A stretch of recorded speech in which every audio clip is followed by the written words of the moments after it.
Inni usikum wa iyaya bitaqwallah wa ta'atihi la'allakum turhamun.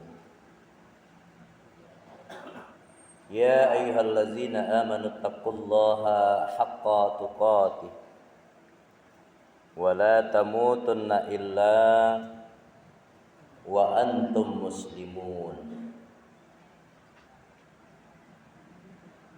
Fasma'u qala Allah Ta'ala fil Qur'anil Karim. A'udzu billahi minasy syaithanir rajim. Bismillahirrahmanirrahim.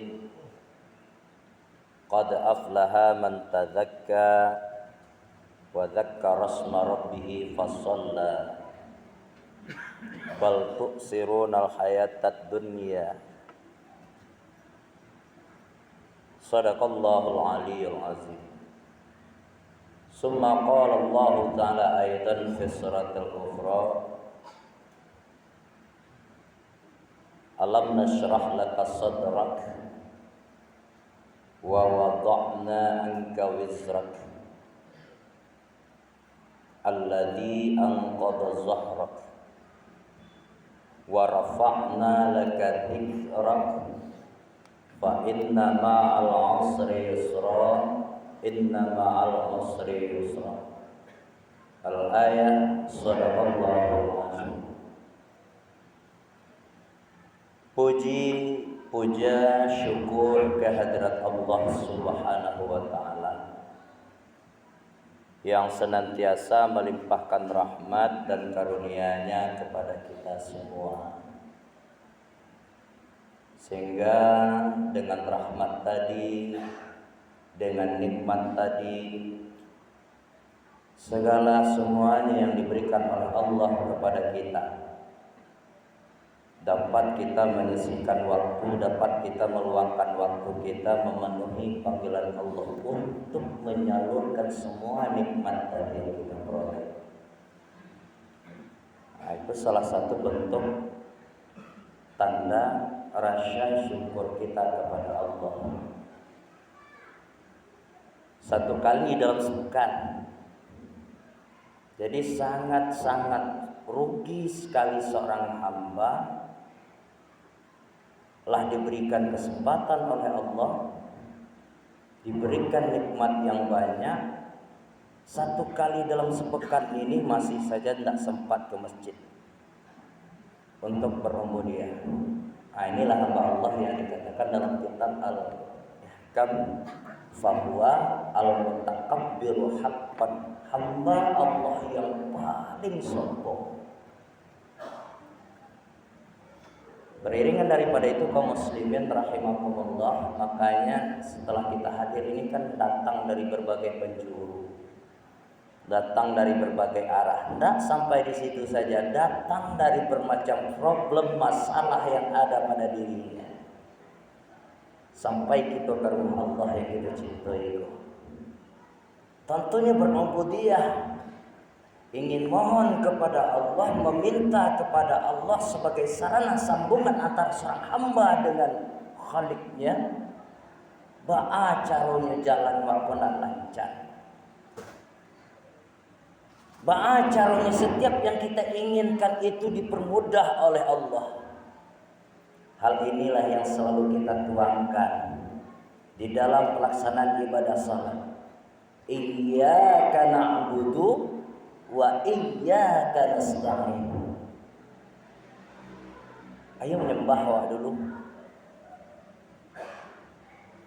Kerja kita dulu. Kita agungkan Allah dulu, kita sembah Allah dulu, baru kita meminta. Dalam rangka mensyukuri nikmat Allah. Mudah-mudahan kedatangan kita Bapak kaum muslimin rahimakumullah, kecil tua orang tua kita melalui sebuah pepatahnya, yang mali dunyaka ka'annaka ta'ishu abadan wa mali akhiratika ka'annaka tamutu ghaddan. Selagi ini tertancap pada sanubariawa untuk dalam rangka ibadah kepada Allah, mudah-mudahan motivasi yang kuat untuk kita. selalu mendekatkan diri kita kepada Allah, lebih-lebih lagi dalam rangka salat fardu Jumat. Mudah-mudahan Allah Subhanahu wa taala ijabah semua doa kita, mempermudah setiap urusan kita, dan mengangkat seluruh penyakit-penyakit kita, dan bisa kembali beraktivitas seperti semula. Amin ya rabbal alamin. Salawat beriringan salam di baginda Nabi Muhammad Rasulullah sallallahu alaihi wasallam. Allahumma shalli ala sayyidina Muhammad wa ala ali sayyidina Muhammad.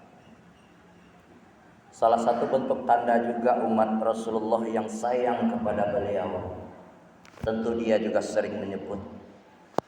Dia sering sebut-sebut nama Rasul melalui selawatnya, melalui ingatannya, melalui zikir, tasbih dan tahmid yang dibawakan oleh tuntunan baginda Rasulullah kepada kita. Ini salah satu bentuk sayangnya seorang hamba, sayangnya seorang umat kepada Nabi Muhammad Rasulullah sallallahu alaihi wasallam. Jadi jangan goyah malu-malu Pak. Selawat itu adalah suruhan Allah. Selawat itu adalah sebuah sarana, satu-satunya perintah Allah Subhanahu wa taala. Silahkan Bapak cek nanti, yang Allah langsung terjun ke dalamnya. Dari seluruh banyak perintah, Allah langsung terjun ke dalamnya. Innallaha wa malaikatahu yusalluna 'alan nabi.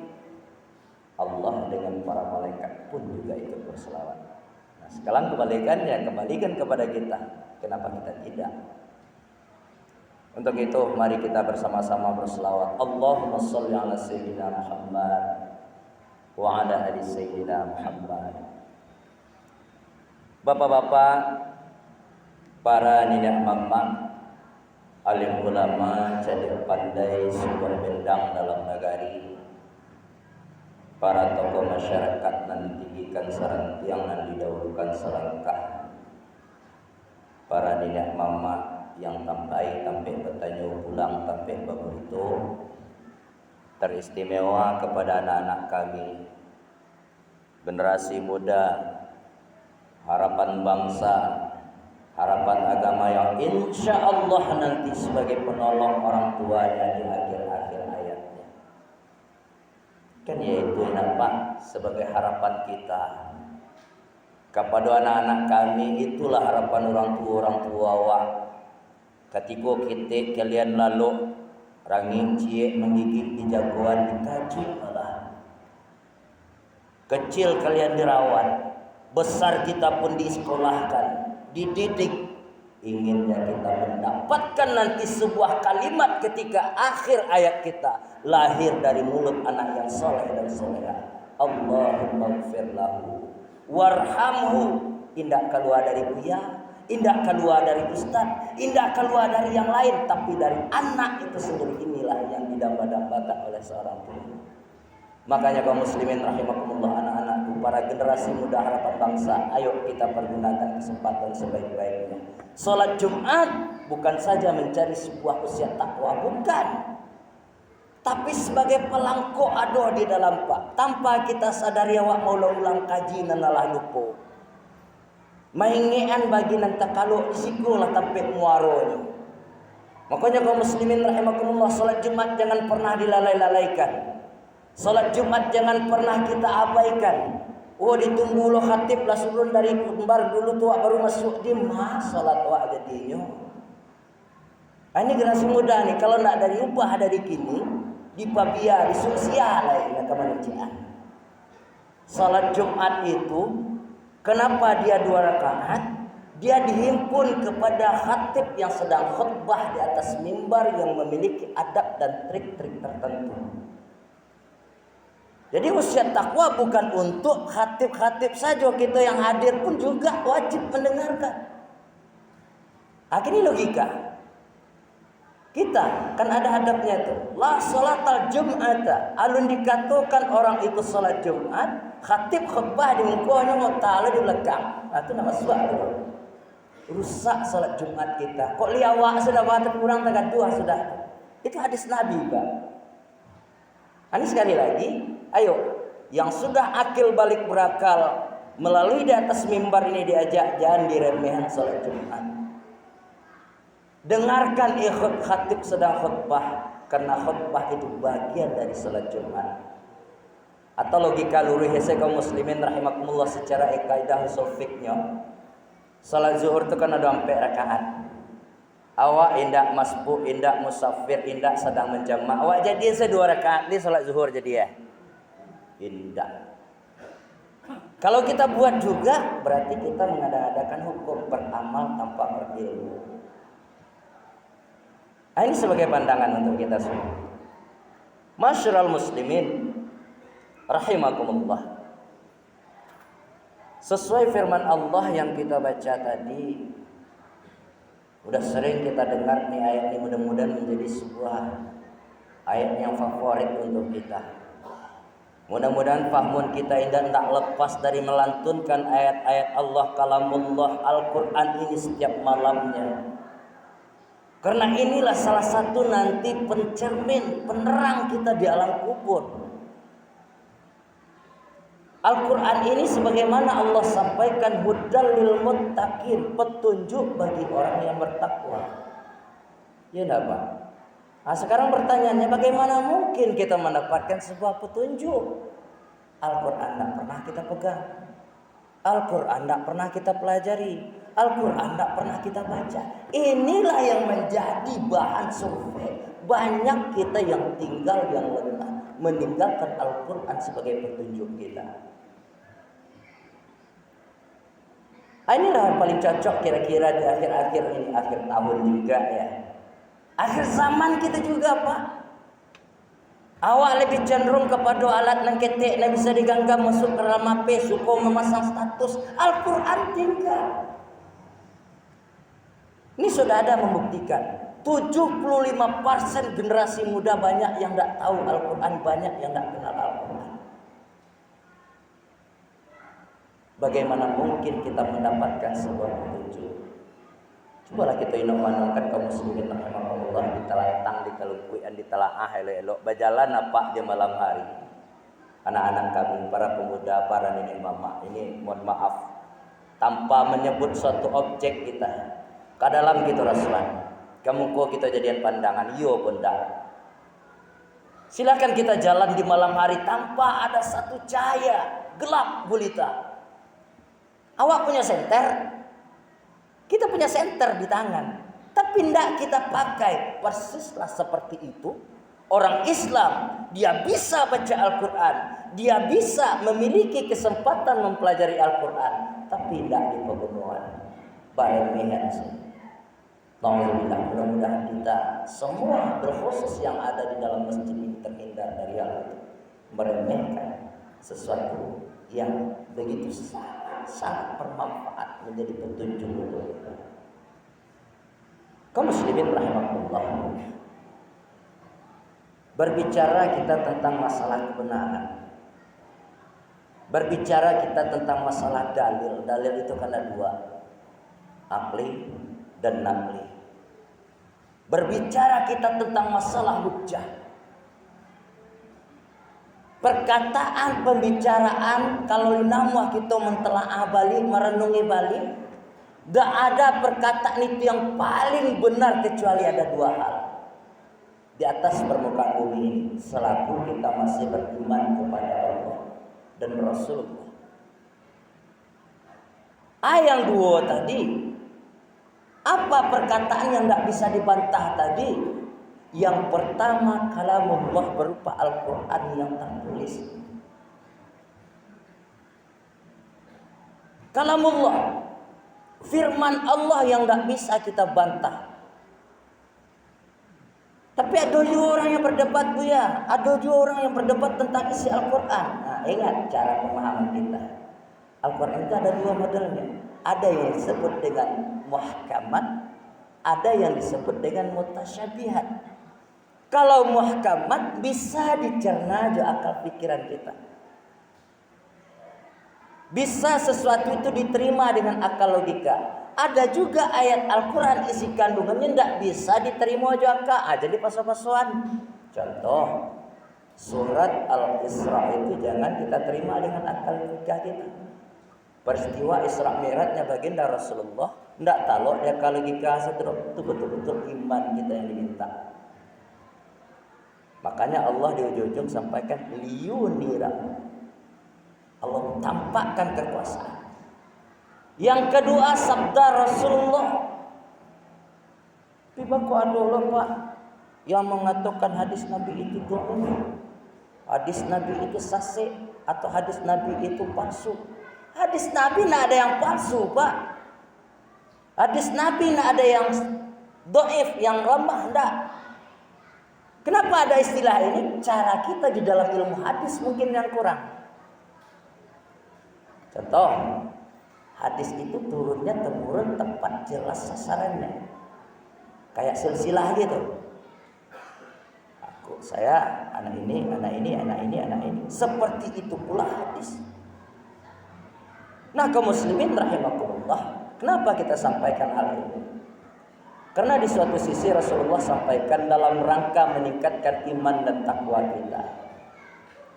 Hadis riwayat Bukhari dan Muslim. Ada 3 apa yang kita bawa dalam kehidupan kita sehari-hari. Mungkinlah sering kita dengar, tidak ada salahnya kita ulang. Sebentar lagi ya Pak. Kata Nabi, siapa yang beriman kepada Allah, iman ia kepada hari akhir, iman dia kepada Nabi, percaya dia kepada Nabi, falyakul khairan aw liyasmut.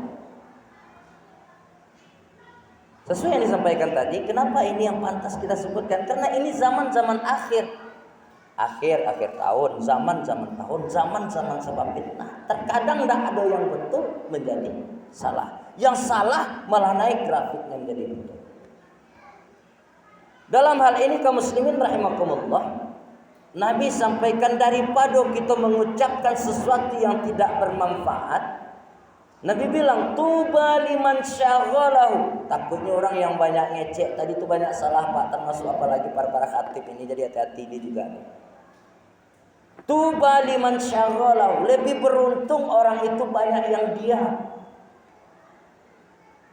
Apalagi zaman-zaman mohon maaf banget, apalagi zaman-zaman sebentar lagi kita pilpres. Hati-hati. Apalagi sempat kita ingin barang awak laku, barang orang diburu-buruan terjadi cubu-cubu oleh itu. Usah. Silakan pilih, kita wajib pilih. Silakan, tapi dengan cara yang sehat. Jangan sampai memburukkan, jangan sampai menghina, jangan sampai merusak satu di antara kita. Inilah yang akan meruntuh ukhuwah Islamiyah, meruntuh persatuan Islam kita. Yang kedua kata Nabi, man amana billahi wal yaumil akhir falyukrim dhaifah. Siapa saja orang yang beriman kepada Allah, iman kepada hari akhir, maka hormatilah tamu. Tentang masalah tamu, tentunya sahibul hajah, sahibul bait ingin mengadakan suatu hajat, ingin mengadakan sesuatu acara yang bisa menghibur tamunya, sah-sah saja, tapi dengan syarat sesuai dengan syariat Islam. Islam mengajarkan itu halnya sesuai dengan aturan-aturan tanpa melanggar aturan yang telah ditulis oleh ajaran kita. Ketiga, siapa yang beriman kepada Allah, iman kepada akhir, fal yukrim jarah, hormati tetangga. Karena tetangga ini adalah saudara kita yang terdekat selain daripada saudara kandung. Setidak-tidaknya kita adalah saudara seiman dan seagama. Mudah-mudahan Bapak-bapak saudara kaum muslimin rahimakumullah, dengan 3 hal ini kembali hendaknya tercipta ukhuwah Islamiyah kita, persatuan kita. Walaupun partai kita berbeda-beda, baju kita berbeda-beda, namun kita tetap satu dengan kalimat la ilaha illallah. Mudah-mudahan bermanfaat. Banyak maaf aku qala astaghfirukum fastabiqul khairat kullayaum fa'tabirul absar la'allakum turhamun.